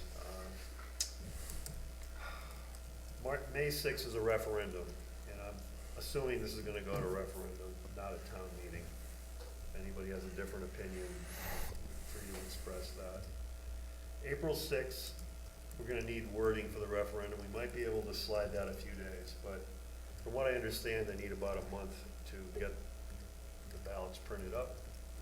Although I think they can actually do it a little faster than that, but I'm not sure what the timing is. April 1st is a tentative date for a joint Board of Finance, Board of Selectmen meeting to vote on the question, or to come up with a question and approve the question for the ballot. March 26th is a tentative date for a public informational meeting in Town Hall. And at some point soon, we need to submit an 824 to planning. I'm not sure how that works. Somebody in Town Hall needs to figure that one out. We hope to have somebody to refer to. Yeah, well, that's a problem. We talked about scheduling some additional informational meetings. We talked about possibly having a joint SRTC and SDTC meeting where we could share the same information with some of the key players on those committees. We talked about having an informational meeting at the senior center. We talked about having one at Heritage Village during the day and possibly record one of these meetings and put it on Heritage Village television. One note I would make is that we can't actually do a pool inspection until a pool is open and operating. And I spoke to the owner today, and it looks like she isn't willing to really run the pool until close to the end of May. So if we do a referendum on May 6th, we will not have a pool inspection done. And the question is also, do we really need a pool inspection? That, you know, people, I'm hearing both sides. Some people say we really don't, other people say we should. So that's still a question we can answer, but if it doesn't pass in the referendum for whatever reason, then we don't need to do a full inspection. There's also a discussion of What Pass. if, just on that point, what if this board does send it to referendum and it does pass a referendum, and then you get a pool inspection at the end of May and there's a big problem? I think it would have to be an agreement that contingent upon a, Probably has to be worked into the referendum question. Right, it would have to be part of the Right. referendum, I think. Because well, if it fails the inspection, then yeah, the deal won't go forward. But we don't have to close the deal after the referendum. We can wait until after the inspection. We have till the end of July, July 31st to close the deal. yeah, Jason, you're actually, absolutely we right. have until, I don't anticipate, yeah, I thought it was July 31st. you gotta exercise the option. We have to exercise the option, Okay. right, and then you have 90 days or whatever. I think that I don't anticipate that there's any problem with the pool. Interestingly, I was getting a pizza and there was a guy standing there and he knew who I was and I didn't know who he was, and he said, "Oh, I'm replacing the heaters." So in other words, as soon as weather and everything, he's gonna be, they're replacing the heaters, and, that's a positive sign that this is not a building or a system that they're letting fall by the wayside as it's being sold. But you're absolutely right. We have to somehow make it, Word the question so that we could back out of it. so if the pool inspection, it's a matter of starting it up and running it, Jeff will help us on it. but we can get that. But absolutely, I don't anticipate it, but it needs to be known. I mean, given the age of the facility, I wouldn't anticipate it either, but I think we should have a pool inspection. Yes. We just need the I contingency. understand you guys might have disagreements, No, right? yeah, No, but it's just physically not possible we just until need the contingency main language in component. the contingency the language. referendum, Yeah, we're all on Town board. council. We're all on board with that. We don't need to decide that tonight. No, but just know it's, Okay. yeah. No, we're not gonna we can't do that. You can't do the pool inspection until the pool is up and running. I also heard that there is a backup offer on the pool, just so you're aware, for more money than what we offered. Dan, I think you heard the same thing. Yeah, there's a secondary offer came in after she accepted our offer. So I don't know who that is, but just be aware of that. There is a possibility we could schedule an open house. Sorry? Mike and I are, Jeff and I we're went in. flipping. That might be a conflict of interest. We first thought maybe the city of Waterbury. Yeah.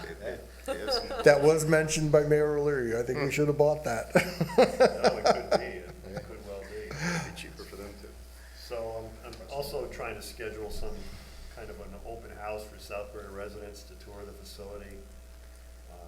Date is to be determined, hopefully before the referendum, but at that time, the pool will not be operating. It might be covered, or maybe they'll take the cover off, but then the water in there is gonna be probably pretty green. So I don't I think know it's if probably that's- better if it's covered. Maybe better if it's Yeah. covered, so that's a question.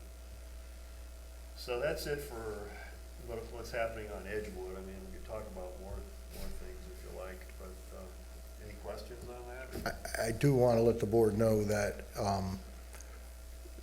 the group that's working on this, it's a lot of time and they're working hard to get the numbers, but sometimes it's hard to get numbers when some of the companies are looking at this saying, well, you're also looking at this Edgewood, and why would you want to do this if you're buying Edgewood?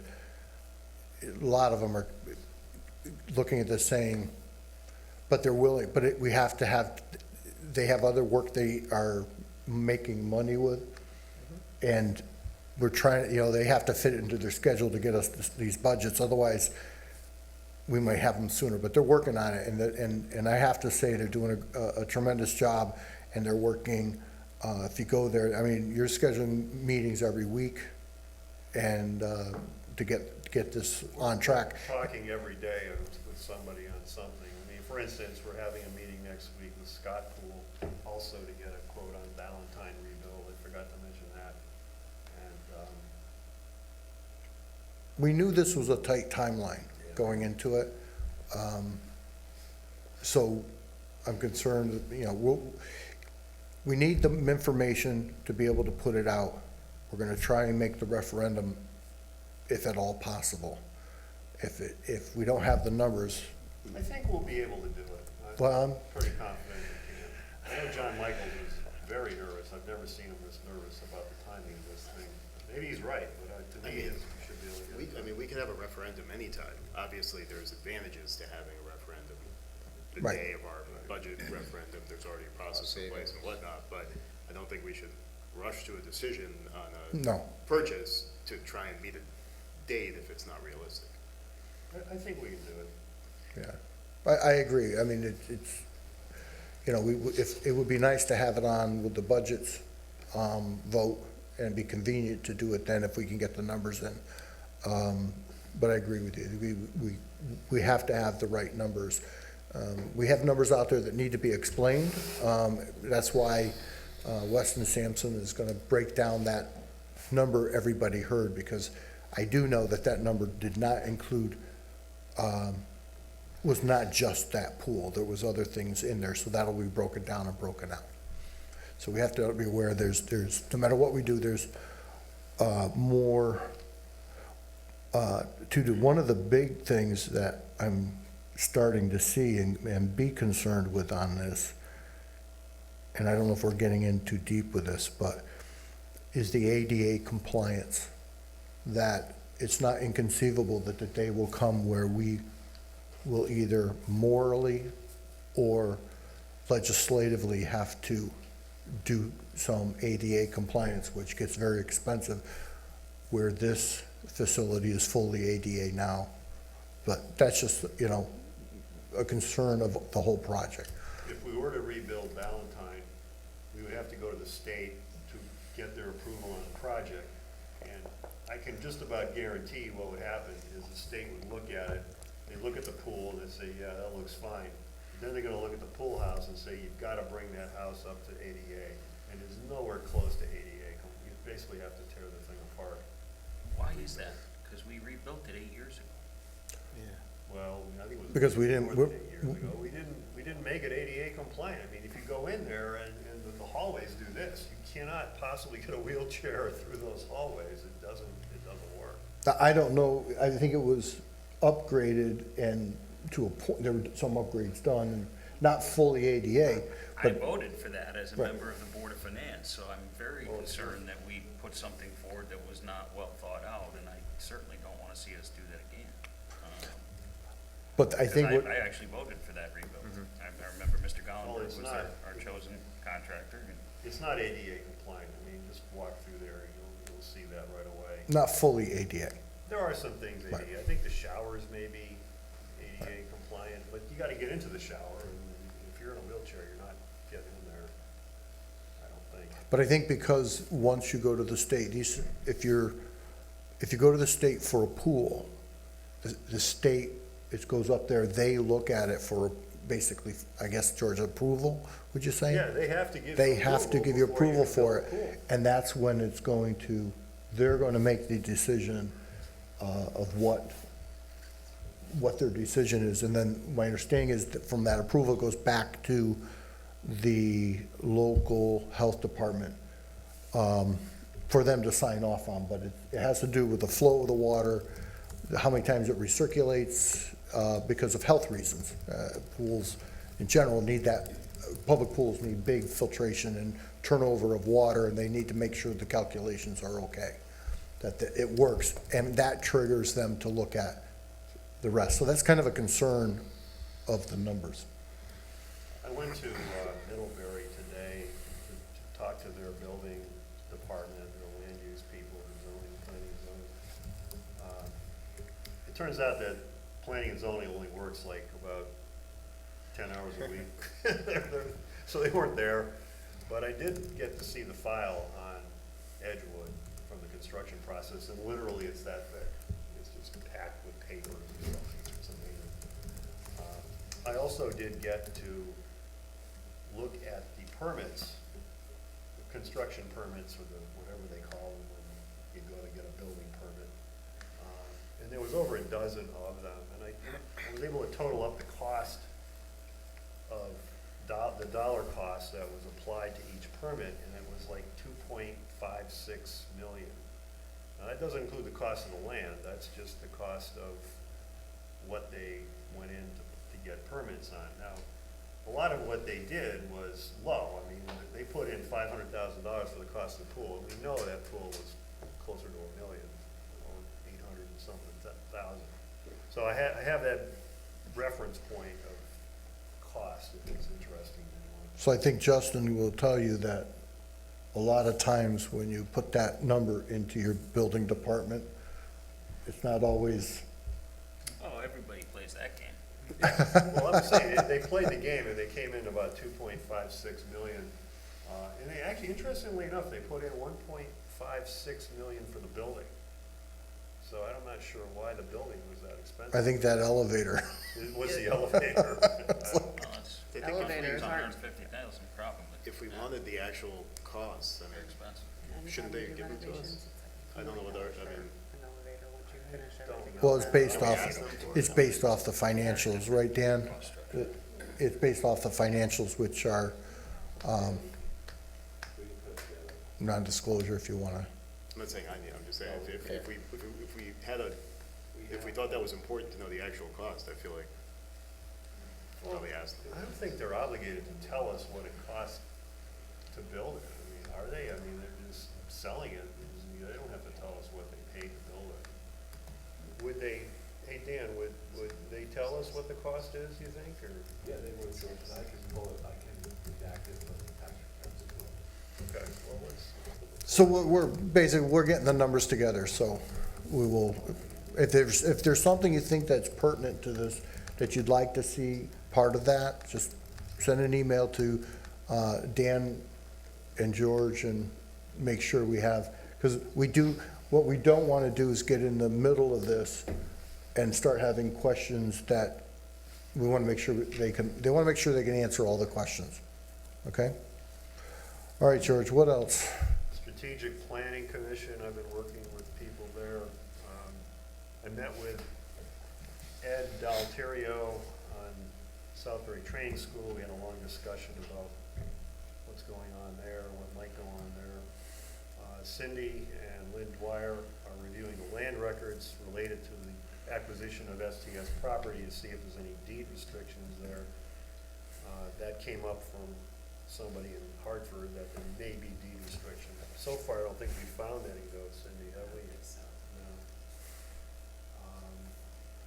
I did speak with Eric Berthel's office through Eileen Connard, the assistant to Eric, and with the hope of setting up an informational seminar on STS where Eric can come in and give us some facts about what the state can or might be willing to do. That might take some time to get organized, I don't know.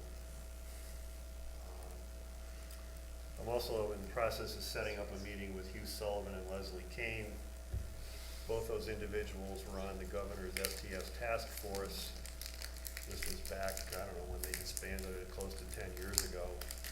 But they're very interested in talking to us to share their knowledge and experiences working on this project.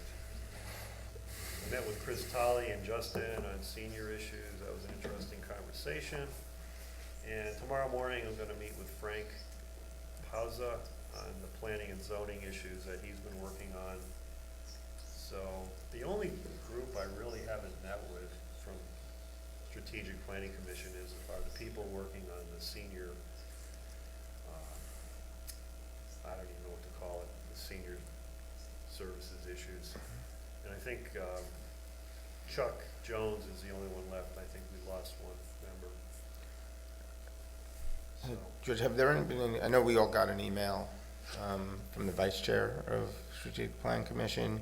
I responded to her. Yeah, formally requesting that they come present and give an update. Yeah. So no, is there a timeline put in place yet? I responded to Kat Smith. I told her that originally the plan was to have one person from one of the 5 groups come tonight, but because of the budget issues, Yeah. we decided to hold that off. So I anticipate, again, I don't do the agenda, it's Right, gonna yeah. be Jeff, but we'll have the first group come in at the next meeting, which is, Yeah, I just figured we had a presentation from COG and we had the budget, so Yeah, this no, was that's not. great. Yeah, I just want to make sure. But I think next meeting will, and quite frankly, we'll see what piles up at the next meeting. See how many we can put. Right. so I did respond to her. I didn't respond all No, or yeah. reply all because for the obvious reasons, so. I'm done. I'm sorry. George, you have been, the load you've been carrying is recognized by this the Board of Selectmen. I mean, I know you're working, and frankly, I've looked here and I'm saying, George, you gotta follow up with me on the cellular mobile coverage. Let's see what we can figure I out. can talk about it, but I'll. No, let's figure out, I know you need you're looking at some stuff, and let's see where we can get with that. None of my committees have met since our last meeting. Okay. Jason? Historic building met last night. I won't get into detail, but there was extensive discussion about sort of roles and responsibilities and history of how the committee has been managed and things that potentially have changed and process stuff. And I'm going to absorb our discussion and talk to some folks in town. I'll come back with more information on that. And then as to their particular buildings, there was only a report on Bull Hill School, which all the second graders are signed up to go this spring, which is always a nice thing. They got an open house coming up in June that they're planning for, and they identified some maintenance issues they're gonna talk to Public Works about. They have 2 vacancies that they've reached out to the town committees and sort of mentioned if there's anything else they could do to try and fill those with people that have an interest in our historical buildings. And there was a brief discussion at the end about the Historic District Commission and I guess the potential of combining a couple of them given some lack of activity. But I think there was a meeting last night about that topic. Historic Tree meets at the same night, so last night was I'm sort of swapping, going back and forth, but I did reach out to Tom Kaipa, and Historic Tree didn't have a quorum, so they didn't meet, so I didn't miss anything. And LEPC has been canceled twice this quarter. It's the new date, and this is one that meets at like 3 o'clock in the afternoon, so it's hard for me when it's not planned in advance. The new date I might have a conflict with. I think it's March 18th, but I'll see as it gets closer. Selectman Harrison? Library hasn't met since we had our last meeting. EMS committee met. Unfortunately, I couldn't attend since we were in budget discussions, but they're making a lot of good progress getting their feet underneath them and continuing to keep things moving forward. I know that they're working on getting some new reporting and kind of maybe getting some consistent reporting from all the different providers in town, and so they'll continue to work towards that. Mike? Just before I give my report, I wanted to, regarding the budget that we just voted on, I just wanted to say thank you to everybody. We didn't do that, Dan particularly, Cindy and Betsy and Noreen and everyone who's involved, all of our department heads who worked so hard and came and talked to us, and our Board of Finance colleagues who now get to do the final work. Parks and Rec met similarly on a night of a budget meeting last week. I think it was the same night, actually. The one thing I do want to say on Parks and Rec was we received on the 28th, Jeff shared it with us, it's in the public record, a letter from Larry Ernst, who's served on the commission 17 years. I served with him for many years. Larry put in his letter of resignation for the commission. He's going on a 2 or 3 year journey with his wife across the country in an RV. It's like my dream. I hope to be able to do that one day. My wife will not be coming with me, I don't think. But maybe I'll find a friend. But it sounds like he has a really exciting journey, and he's promised us that he'll be returning to Southbury permanently when he's done. I just want to wish him a safe and happy journey and thank him for all his time. Planning meeting was canceled, the last planning committee meeting. Region 15, their last meeting was the presentation of the first draft of the superintendent's budget. For those who didn't hear, the superintendent is proposed a 3.59% increase year over year. It's a $73,360,000 and change budget. I think it's important to note that only 2.43% of that budget is for instruction and supplies. That's $1.78 million of a $73 million budget. Nearly all of the rest of it are fixed costs, and they've done a good job sort of trying to control some other areas of cost, like with the insurance and all that stuff. I do think it's important to note that for those who are interested in learning more, his budget's on the Region 15 website. Earlier in the week, they had a budget workshop looking at the elementary schools and middle schools and special ed. Next week, or the week, on the 18th of March, there's another budget workshop at the high school at 6:30, looking at other parts of the budget, high school athletics, curriculum and development technology. On the 25th of March, there's a public hearing and budget workshop with the Southbury and Middlebury Board of Finance discussions. And then April 6th, there's the Board of Ed meeting at which they will vote on adopting a budget. So timeline for everyone to know if anyone does want to attend. I will be attending as many of the workshops and certainly the public hearing and the final vote, in those unless they conflict with our meetings. Do you have any idea why their transportation budget went up by like $450,000? It's an increase of 8%, 8.3%. I don't know the details. I have to look to see if there's any specifics in the. I don't recall. The cost of fuel should be at an all-time low, I would think, right now. I don't know what it is on the budget, but it does seem like an exorbitant jump. But it's a question certainly I'll ask when I'm at one of the workshop meetings. And I do think that their new finance director seems to be pretty good. So, George, I also would say that I think on that note, I think that there's pretty transparent communications with the region and with Josh and Joshua, Mr. Smith, and the finance manager.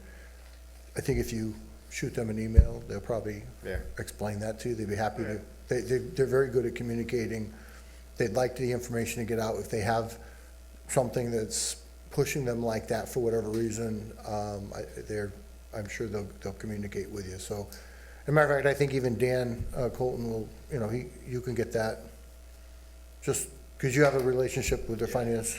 Yeah, because they list transportation under fixed costs, long-term fixed costs in the presentation that they gave, so. And they did, frankly, they did fight off, the healthcare increase has been a They did a nice job on that.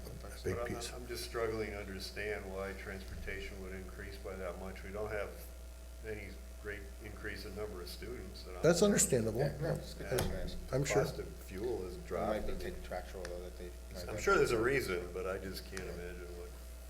Well, there's a lot of things we can't imagine until you get into it, and then you're like, oh, Well, I can okay. tell you, Ed St. John is inconsolable about the school budget.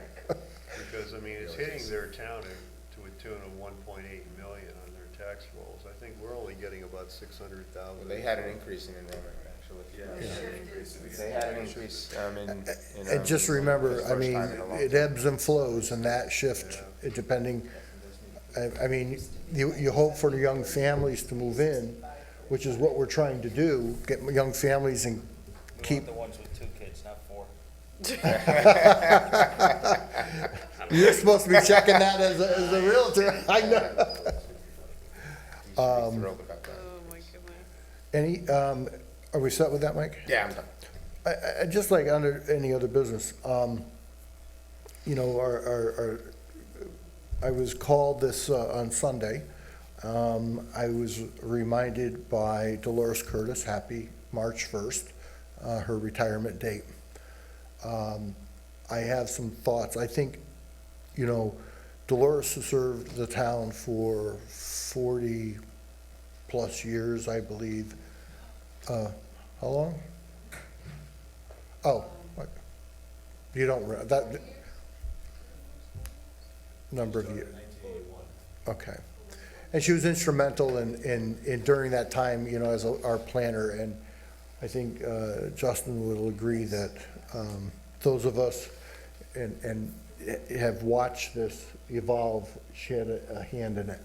Very big hand, and she was the perfect person to keep the lid on the pot in the 80s and 90s when this town was growing.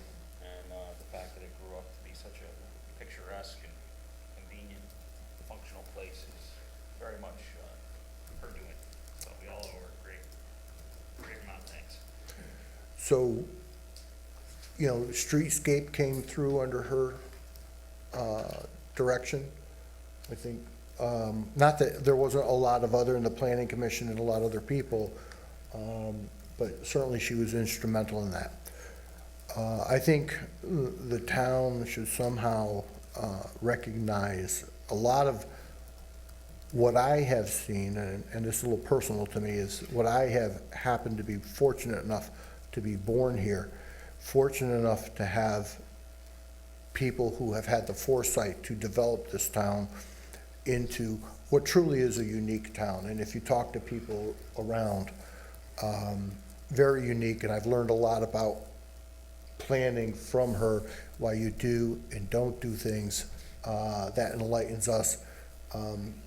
I'll be honest that when they first said they're gonna put street lights and sidewalks on Main Street, and my father was like, what are you, crazy? And I too said.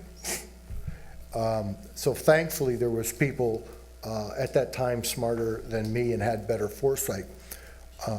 So I would ask that the board think about if you have any idea of how we may recognize this individual that shaped this town, send me an email individually. Let's get some thoughts together on how that might be, because I think she deserves the recognition. I mean, Justin and I, I've seen things we never thought we would be on, frankly, be on the map as we are. I mean, you were a little younger than me, but never thought we'd see what we saw today, and the desirability of moving here. So please think about that. give me your thoughts. I have some thoughts, I don't wanna share in the open right now, but give it some thoughts and flip me an email about this. She did it right, you know, she's, right till the day she was retiring, she was coming into work and working on a number of things, so if you'll do that. You know, another retirement, well, I shouldn't say retirement, but a resignation that we've had this week is Ed Hatfield, who I believe was on planning for 20 years. Yep. And he's no longer on planning. How do we replace these people? Long term. We'll get people and, we'll get people, you know, we have people on planning and I think there's some others coming. I'm trying to, you know, I'm looking, Rob Laban, you know, someone young with a vested, you know, in the community over time. I'd like, you know, get the younger who are gonna see this, once we're gone, they'll still be understanding why the structure, why we do things, how we do things, and what's led us to be where we are today. Because I certainly want to make sure that, the real estate business keeps viable. So get those to me if you could, all right? Great. Any other business? I just want to ask, is there any follow-up on the energy task force? I was gonna ask that. Yeah, we've had some resumes come in. Betsy's gonna get the charge, some of the, together, and we'll have that next meeting. Great. Has there been like a good response to the press release, or some response? Okay. Yeah. And I'm reaching out, will reach out to some other people that, if I haven't heard from them, and, a young person, from the high school, which is interesting and encouraging, so, yeah. I like that. All right, Motion to adjourn. I'll second. all in favor? Aye. We're adjourned.